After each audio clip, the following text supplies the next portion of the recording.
From Lagos, Nigeria, this is News Central. I'm Felicity Ezewike. The top stories tonight.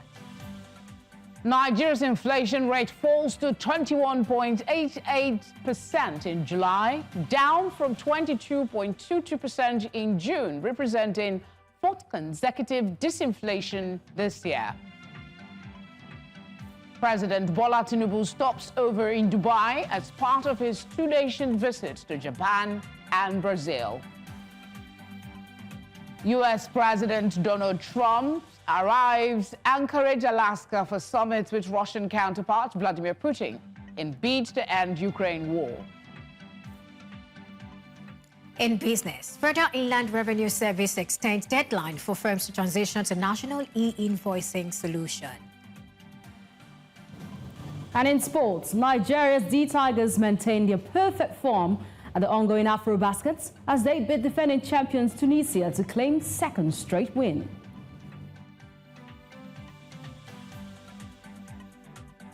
Thank you for tuning in. Tonight begins now.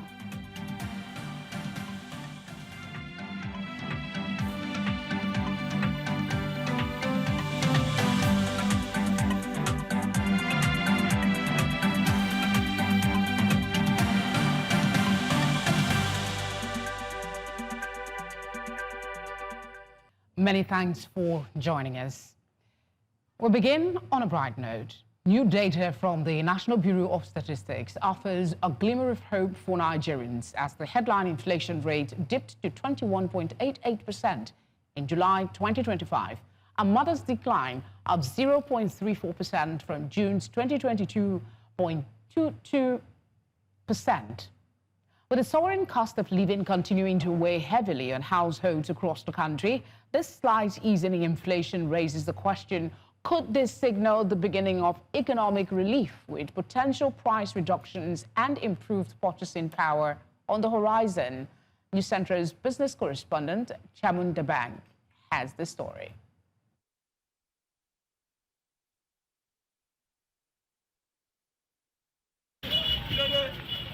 Even as economic challenges continue to strain the purchasing power of everyday Nigerians, Lagos State's Mile 12 market is thriving, busier than it was this time last year, and showing no signs of slowing down. Known for its bulk sales of perishable staples like tomatoes, onions, peppers, and yams, the market remains a magnet for buyers.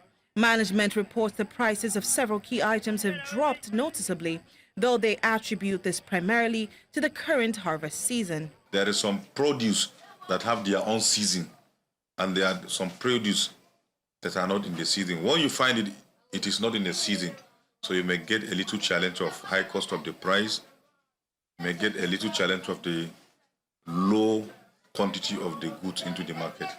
Nigeria's headline inflation dipped to 21.88% in July, down 0.34 percentage points from June's 22.22%.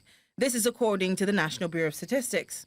Food inflation rose 22.74% year-on-year, while the month-on-month rate eased to 3.12%, slightly lower than June's 3.25%. The slowdown is linked to declining prices of staples like vegetable oil, white beans, local rice, maize flour, Guinea corn, wheat flour, and millet. No any increase because we are current in the season. So no any increase, but we have new onions and we have old onions. So there's a different price. The price of old onions, current price now is 100,000. The price of new onions, current price is 60 to 70,000. The price of tomato today, it depends on the quality of the tomato. Like this one now, it is selected one. We normally said it's 50, 47, 45. It depends on the agreement we do with the customers. Experts say that while inflation remains high, any downward movement offers a glimmer of relief. If the trend continues, it could lead to improved purchasing power, ease pressure on household budgets, and potentially greater consumer confidence. However, sustained relief will depend on broader economic stability, supply chain improvements, and policy support. I think it's too early in the day to read this to mean that because there's still too many things that are not clear, too many things we don't know. But it's a good thing that, yes, it's headed in the right direction.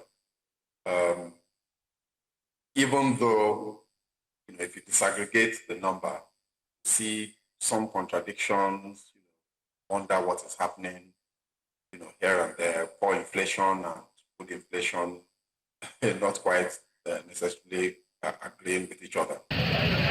With headline inflation easing to the current 21.88% and food inflation showing signs of moderation, the numbers offer cautious optimism. Some prices remain elevated. The slight dip suggests that policy measures and market adjustments may be starting to take effect. In Lagos, for News Central, I am Chamun Dabeng. Many thanks, Chamun. Mokhtar Mohammed is an economist and the CEO of Finance with Mokhtar. He joins me now to look at the newly released figures and what they mean for the Nigerian economy. Thank you for giving us your time. The inflation statistics are looking bright on paper, except for those who might insist they lack a human face.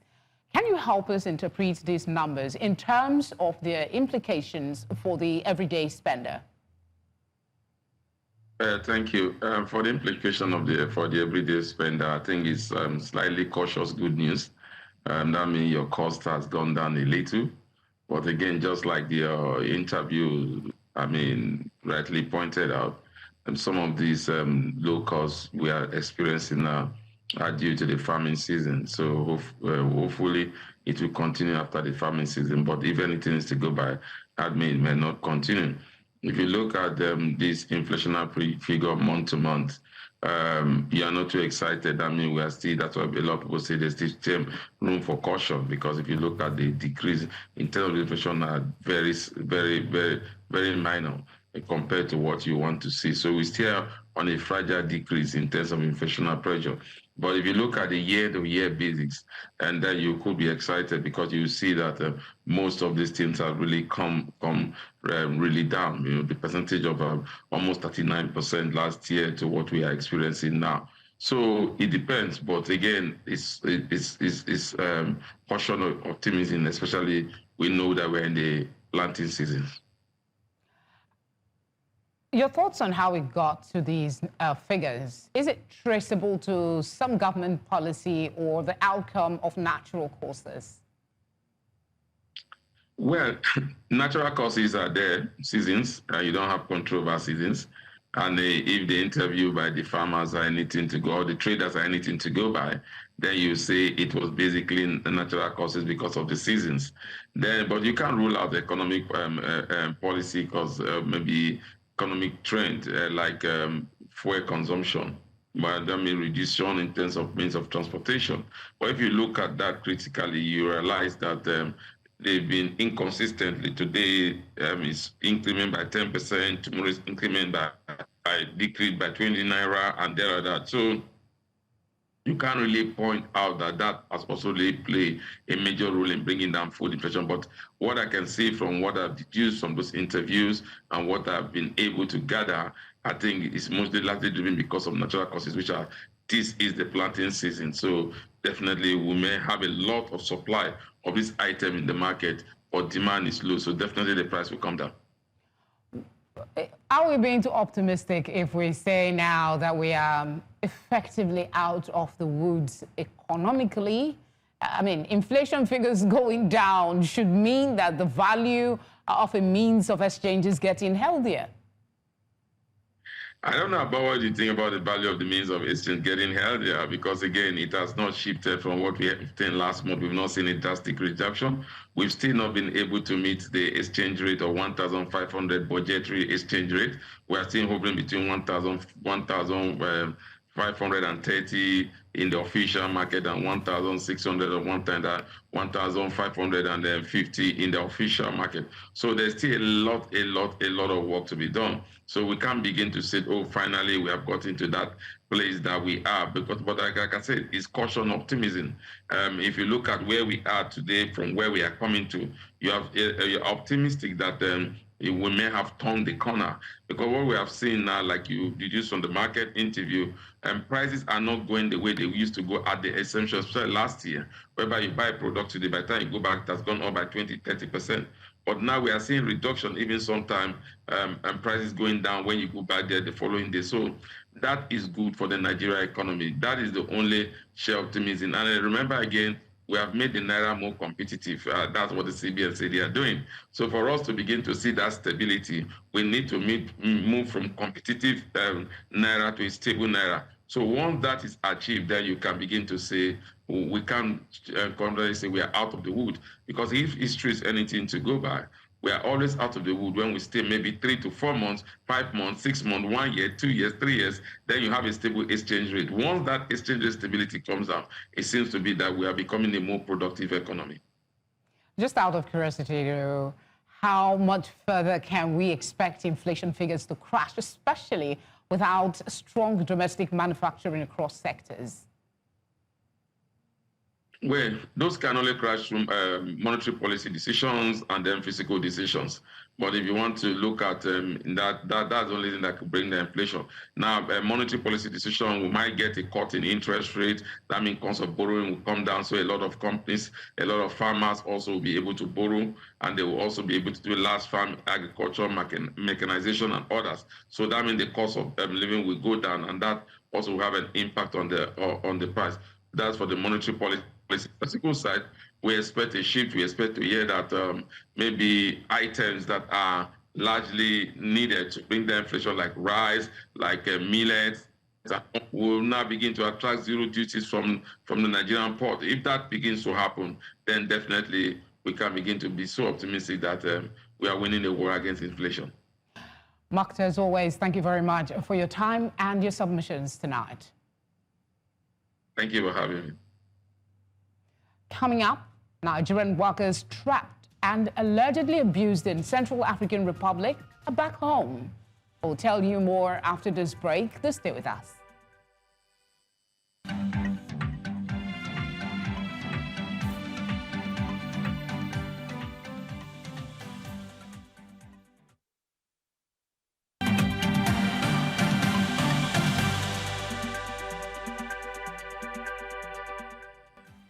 Watching tonight on News Central, a reminder of our top stories.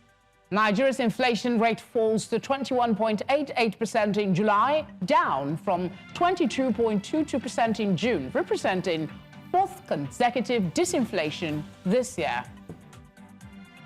President Bola Tinubu stops over in Dubai as part of his two-nation visits to Japan and Brazil. And U.S. President Donald Trump arrives Anchorage, Alaska for summit with Russian counterpart Vladimir Putin in bid to end Ukraine war. Let's bring you one of our headlines. President Bola Tinubu has arrived in Dubai, the United Arab Emirates. The president, who departed Abuja on Friday for a two-nation official trip to Japan and Brazil, will attend the 9th Tokyo International Conference on African Development in Yokohama from August the 20th to the 22nd. At the conference, President Tinubu will participate in plenaries, hold bilateral meetings, and engage with Japanese business leaders investing in Nigeria. Meanwhile, 2023 presidential candidate of the Labour Party, Peter Obi, has accused President Bola Tinubu of insensitivity to the plight of Nigerians with his constant foreign travels amidst the country's myriad of economic and security challenges. 12 Nigerian workers who were trapped and abused as laborers in a mining company in the Central African Republic have arrived in Nigeria.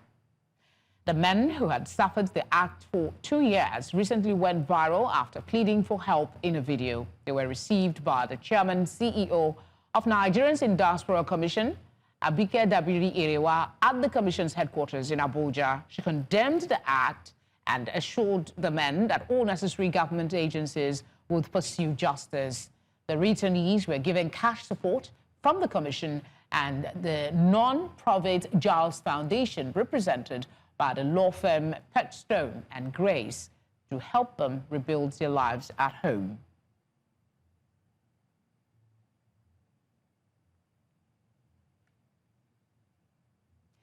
Let's tell you that scientists and farmers are trying to challenge the rising food and hunger crisis in Nigeria with the adoption of genetically modified organic foods. But this innovation is stirring a heated conversation about health risk, food colonialism, and environmental concerns. News Centre's Sarah Ayeku spoke with some experts to separate fact from fear. From drought-tolerant maize to pest-resistant beans, genetically modified organisms are changing the way farmers grow food. But for many Nigerians, the concept is still clouded by myths and misinformation.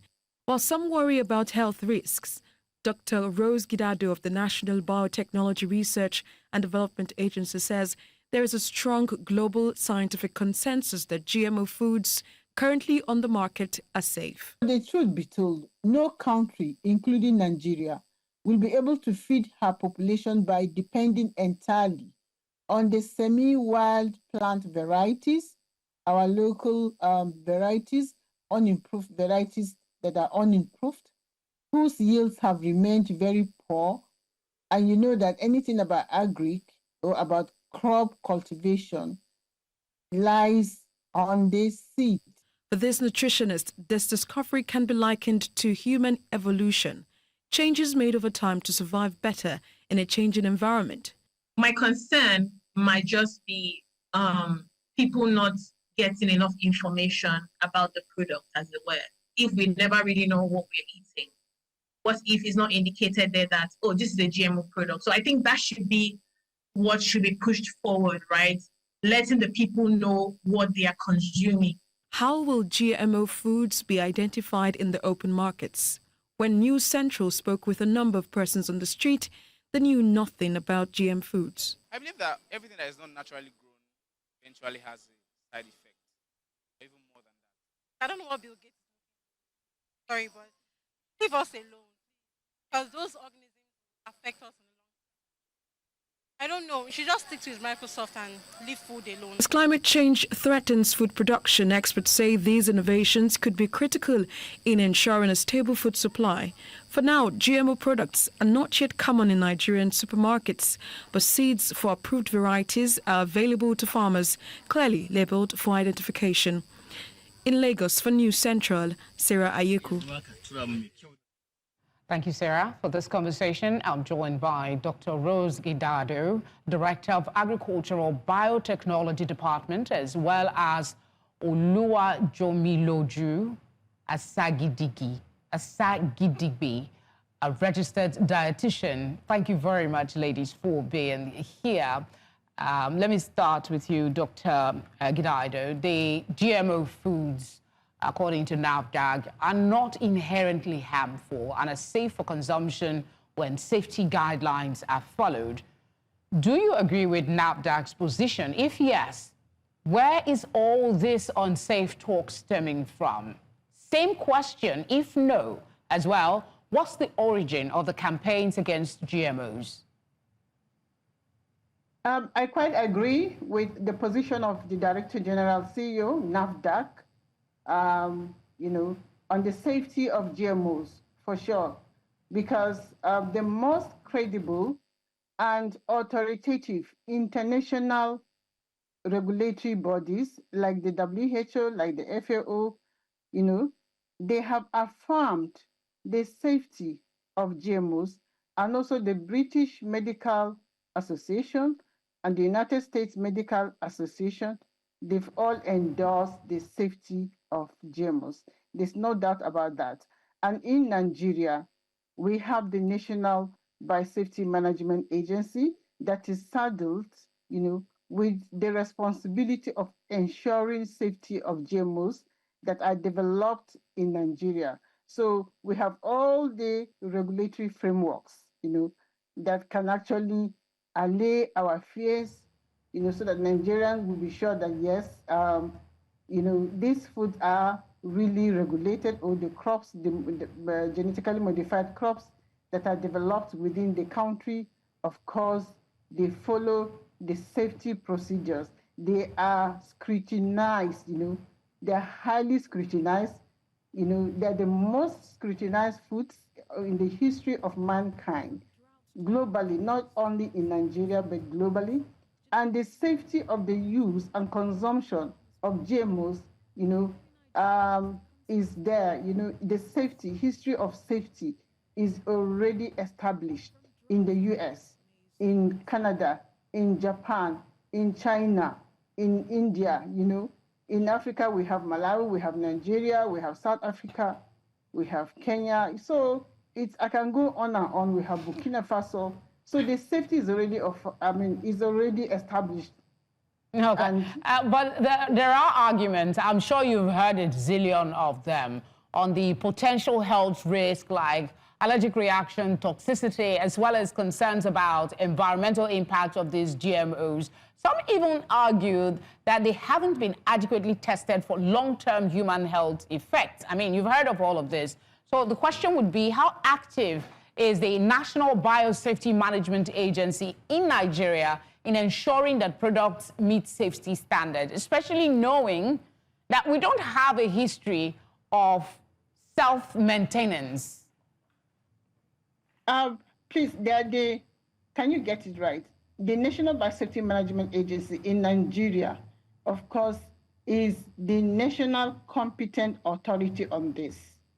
They are well-trained, they have well-trained staff. They have a laboratory for carrying out evaluations, and they have been doing that from 2015 when the agency was established.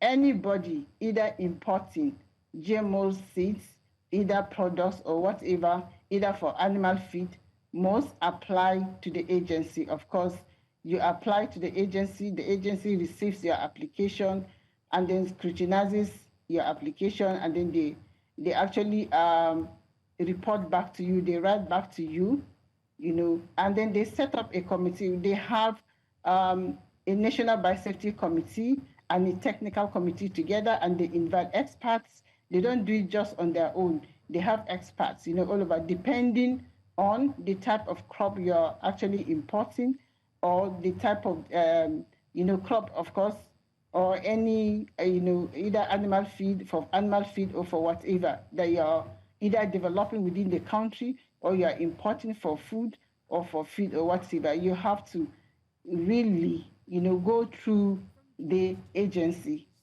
and the agency actually does justice to all this. You just have to, go through all those regulatory hurdles. If you are carrying out development of a genetically modified crop, or you're improving any crop for whatever trait that you so wish, you must go through all those hurdles. It takes like 10 to 13 years. The genetically modified beans that we have presently, we call it the pod borer resistant cowpea.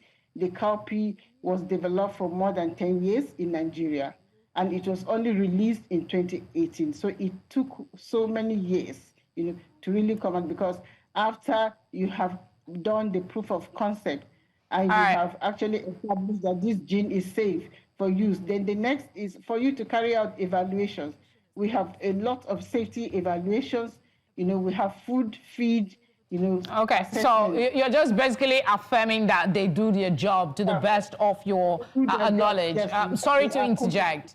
I'm told we have 3 minutes for this conversation, and I now have Asha Gidigbi to talk to us, a dietitian on the subject of GMOs as well. I want to welcome to the news. Talk to us about concerns that the use of GMOs could lead to increased control of agriculture by few large corporations. Yeah, that's possible. That's possible, especially if they have the connection, especially to those kind of companies. Yes, it's possible.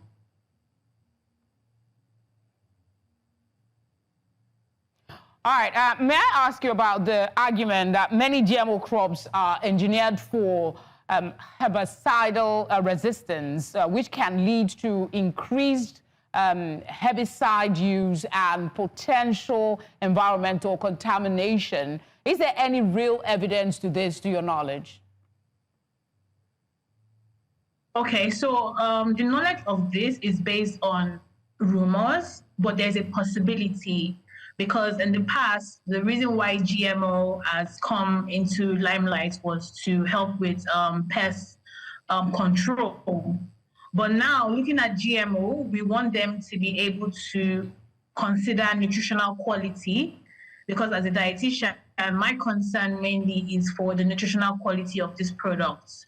While they're considering making sure that these products are, there's pest control, we need to also put in consideration what nutritional qualities are better for this kind of product. So for me, yes, pest control, pesticides and herbicides have been a problem, but the major issue that we should most likely look at is nutritional quality of these foods.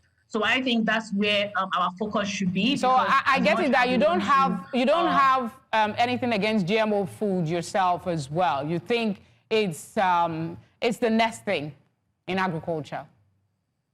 Yeah. Yes, it is. Okay, yes, quickly, before we come back to Dr. Gidaido, I want to ask you about labeling. NAFDAC stresses that clear labeling is crucial for consumer information and, informed choices. Please explain to us in layman terms why this is crucial. Even for dietitians, you need to know exactly, right, what you were getting. Yes, exactly. Like I said before, nutritional quality is very important. And us dietitians like to read labeling, especially for before we can recommend things for patients and for clients, we have to be able to read labeling. So if the labeling lets us know this is a GMO product, this is what it contains, this is what it's lacking, this is what it doesn't have, then we know whether or not to introduce those things for our clients or our patients, as well as allergens. You mentioned something about allergens. It's very important that we put that in perspective for these kind of products, because you don't know what kind of thing has been introduced into the product that could be an allergen to one person or the other. All right, so I guess on the one hand, the National Biosafety Management Agency ensures that these things are safe, and then on the other hand, we look at the dietary aspect of it. Doctor, let me come back to you. I understand it is NAFDAC's job to ensure that all GMO products undergo rigorous safety assessment and evaluations before being approved for consumption. With what we know about their work, are you worried there are gaps or leaks that may also be fueling this campaign against GMOs? Well, to my understanding, there's no concern. There are no gaps. Because for now, the commercialization of GM foods are just beginning. Like I said the last time, we don't have them in our groceries and what. But by the time we get into that stage, of course, they'll be properly labeled, because labeling actually informs choices. It gives the consumer information about what he or she is buying, and she has every right, of course, to have, to buy whatever she wants to buy based on that labeling. So labeling is there, is enshrined in the 2015. Okay, I think the network has caught us off. But I think that's the much we can take for this conversation. Thank you very much, Dr. Gidaido and Ashagi Digby. I hope I got your name correct. Thank you so much for being here. Tonight returns after this short break. Don't go away.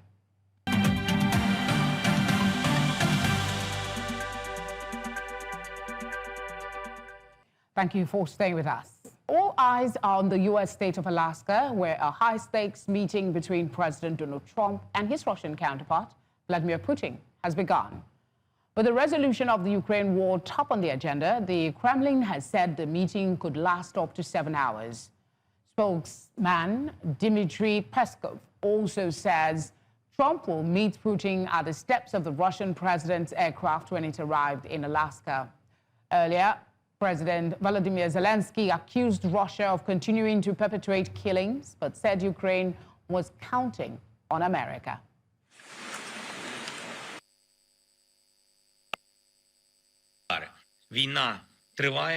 Триває саме через те, що немає не тільки наказу, але й сигналів про підготовку Москви завершувати цю війну.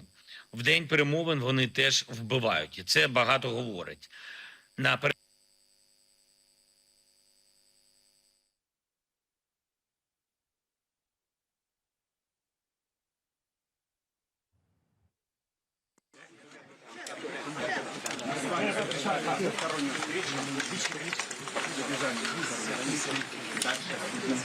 Sorry.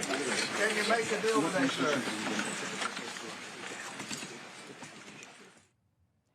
Global policy analyst Alexander von Rugen joins me for this discussion. Thank you very much for being here. Good afternoon, Felicity. Talk to us about the ongoing meeting between Trump and Vladimir Putin. Do you expect much out of it? Well, I guess the next few hours will tell the tale, but there's been a lot of staging on this meeting with red carpets, protocols of both presidents exiting their planes simultaneously, walking down the stairs, and then meeting at the crossroads of the red carpet. It's catering to Putin to keep him on a pedestal as a world superpower. And if that's part of Trump's tactic to help win him over in a peace negotiation, then they're putting on a good show. Talk to us about Zelensky's position on this matter. I mean, he's said prior to this meeting that he has to be at any conversation that has to do with ending the war. But as it stands, it's only Trump and Putin. What's your take on his entire makeup towards this conversation today? Well, there's on his entourage, Trump has not included. He's had a lack of Ukraine specialists in the entourage. On the contrary, he's surrounded himself with business and trade people in his entourage. I mean, there is the commander of NATO, American General Grinkovich, who heads up NATO and the U.S. forces in Europe, which I think that was done to pacify the European leaders, that there is some representation of Europe's concerns, because Grinkovich is also sympathetic to the Ukraine. But aside from that, I think one of the reasons Zelensky wasn't invited is there's a closed-door meeting on trade, which is going to have to do nothing or have nothing to do with Ukraine. It's going to be energy, it's going to be nuclear stockpiles, and a lot of fence mending as to how Russia and the U.S. can get along going forward here with whatever the outcome is in the Ukraine. Notwithstanding, Trump has announced any discussions or salient facts for a peace will have to include Ukraine. Trump wants to bring people to the table for peace. He wants to be the catalyst for peace. But in terms of the underlying conditions, that's going to be negotiated directly from Russia and Ukraine, and maybe Trump being there as well.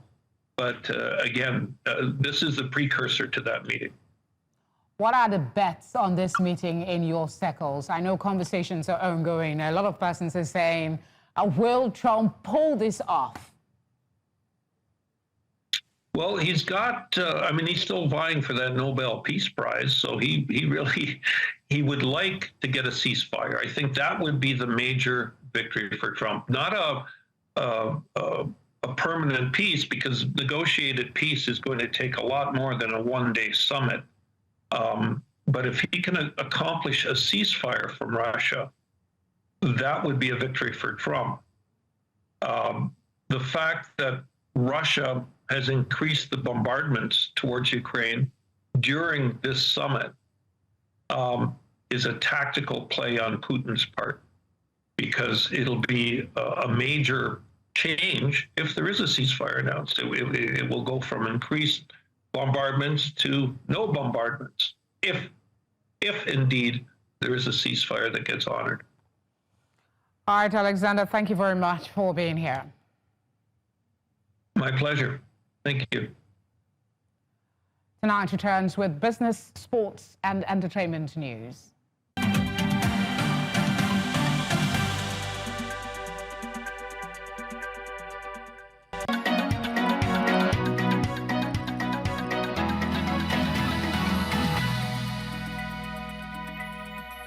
Let's go over to Perpetua now for today's business news. Thank you so much, Felicity. And now to the story. Nigeria's Federal Inland Revenue Service, FIRS, has extended by 3 months the deadline for large taxpayers to onboard to the national e-invoicing solution. This will give firms until November 1, 2025 to complete integration and begin transmissions. This has been announced at a Lagos workshop that the extension aims to resolve system readiness issues and not meant to encourage delays. Since its August 1 go live, over 1,000 large taxpayers, about 20% of the target, have joined, including MTN, Huawei, and IHS Nigeria. FIRS has pledged technical support, sector-specific engagement, and collaboration to ensure smooth integration, which typically takes 2 to 12 weeks, depending on complexity. The Lagos State government has urged stronger cooperation and vigilance among stakeholders to combat money laundering and terrorism financing, warning that the crimes pose a serious threat to global peace. Speaking at a 3-day workshop in Ekwe, Lagos Finance Commissioner Abayomi Oluyomi, represented by Accountant General Abiodun Muritala, said the training aims to equip civil servants with vital skills and strategies. He stressed that the fight requires continuous vigilance, adaptability, and collaboration across borders. Oluyomi called on participants to apply the lessons learned to strengthen state institutions and build a safer and more resilient future. To stock markets now, the week's final 2 sessions brought a pause to the insurance sector's blistering run. The all-share index dipped slightly as banks and insurers gave back some gains. Thus, the NGX all-share index closed the week 0.77% lower week over week, definitely, and consequently, month-to-date returns moderated to 3.43%. Now, let's take a look at the snapshot. We can see the market is down 4 to 6 basis points. That applies to the all-share index and market capitalization. And this is back to the 144,000 levels, while this is back to the 91 trillion naira levels. Away from that, let's take a look at sector performance now. It was predominantly weak as only one of the tracked sectors closed in the positive territory. You can see the banking sector, that's the only one there, closing up 56 basis points. And of course, that's the only gainer for the day. You've got insurance down 8.73%. And that's because investors maintained a bearish stance on the stocks today. With sustained profit taking, we can see what happened to it. Oil and gas is down 5 basis points, consumer goods down 32 basis points, and you have industrial goods right there closing flat. And that's a wrap on Business Tonight. I am Perpetua. Fast and Repeater. Tonight continues with Felicity.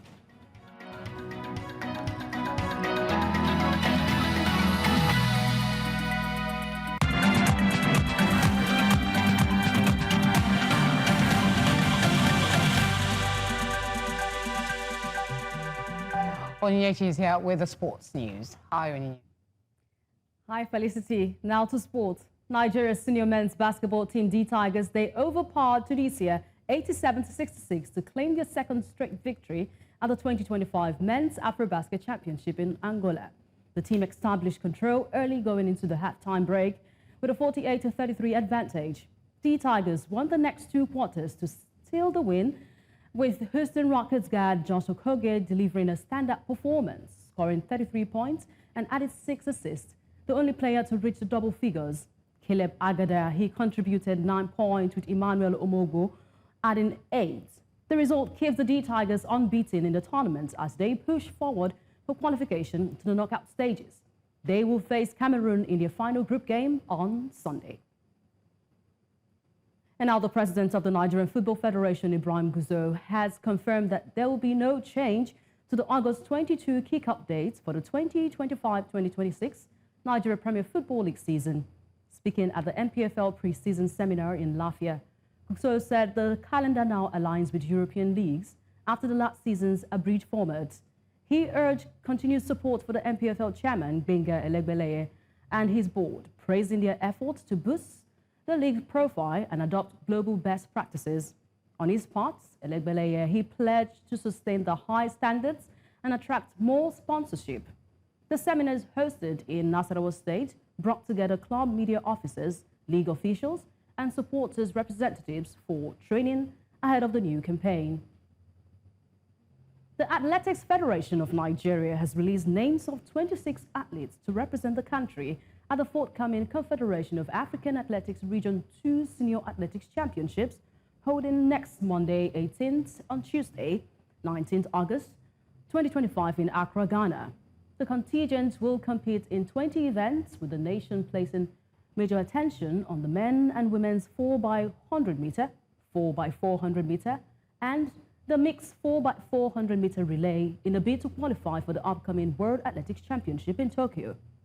Veteran quarter miler Patience Okon-George, she will lead the team to the championship, which will be held at the University of Ghana Sport Complex in Legon, Accra, under the technical guidance of Technical Director Gabriel Okon and the national head coach Solomon Aliyu. The team will leave Lagos for Accra on Saturday. And that's it in the world of sport. I am Onyinyechi Obaro. Tonight continues with Felicity.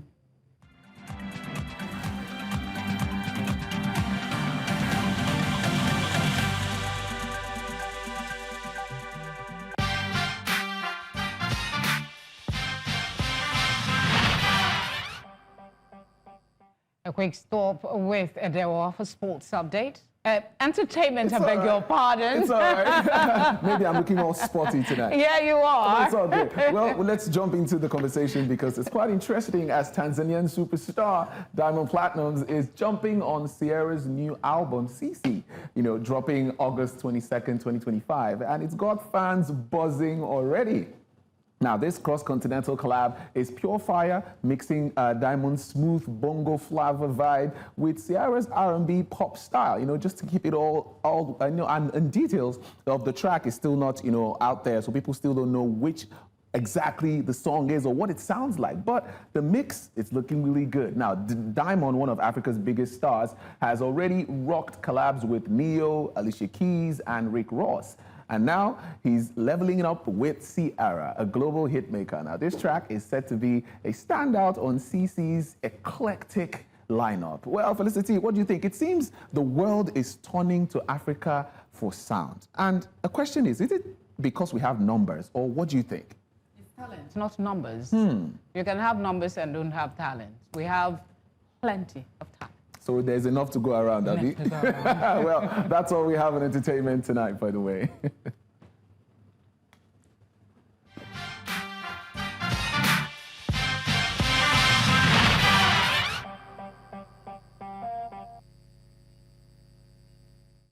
And that's the news tonight. But before we go, a quick reminder of our top stories. Nigeria's inflation rate falls to 21.88% in July, down from 22.22% in June, representing fourth consecutive disinflation this year. President Bola Tinubu stops over in Dubai as part of his two-nation visits to Japan and Brazil. We also told you that the U.S. President Donald Trump has arrived at the Anchorage, Alaska summit with Russian counterpart Vladimir Putin in bid to end Ukraine war. Send us your eyewitness report. The number to do so is showing now on your screen. You can follow us on social media at News Central TV. You can watch News Central live on DSTV channel 422, GoTV channel 23, Star Times channel 274, Avo TV, and on YouTube. Thank you as always for being here. Have a good night.